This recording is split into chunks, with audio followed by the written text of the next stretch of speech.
Après des jours d'enquête sur les échauffourées entre quelques éléments de FARDC, EcoGuard et une foule s'est revendiquée d'autodéfense dans la cité de Kiavinyongue. La commission spéciale composée des responsables de la justice militaire, renseignement, des journalistes civils et militaires a écouté et réalisé des interviews avec plusieurs témoins qui ont assisté directement ou indirectement à cet événement malheureux qui a coûté la vie à 6 jeunes et enregistré 13 blessés. Les responsables de structures de la société civile et les chefs du village ont été également auditionnés par la dite commission. Après avoir réuni plusieurs éléments, la commission a constaté qu'il existe des conflits qui datent de plusieurs années entre l'ICCN et la population civile qui veut à tout prix entreprendre les activités champêtres et construire même des habitations dans le parc national de Virunga. Malheureusement, ces conflits population-ICCN semblent faire l'affaire des hommes politiques qui sont à la recherche des leadership dans cette entité. Plusieurs jeunes venant en majorité du territoire de Lubero, connus comme maternité des groupes armés Maïmaï,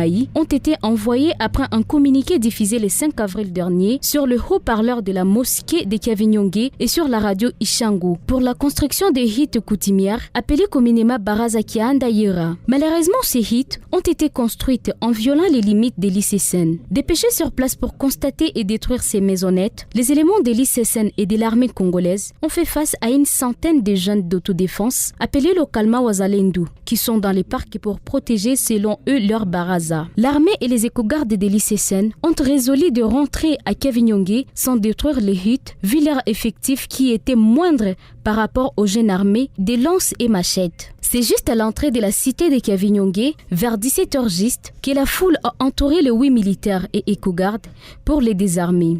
Visiblement, tout était bien organisé pour se ravitailler en armement. Se voyant débordés, les éléments de Cogarde et les FARDC ont ouvert le feu pour disperser la foule et regagner leurs cantonnements respectifs. C'est dans les désordres que ces 6 jeunes ont été atteints par balles et la mort s'en est suivie. Mais pour approfondir plus des enquêtes, la commission a décidé premièrement l'arrestation de 2 commandants FARDC et Cogarde qui ont amené les éléments dans la destruction de hits.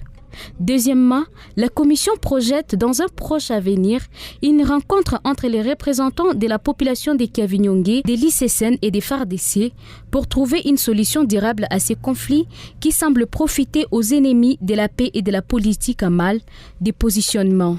Tous les 6 corps ont été enterrés hier après les rapports des médecins et les constants de la justice. Le gouverneur du Nord Kivu, Constant Dima, a pris en charge les obsèques de ses compatriotes et les soins des blessés.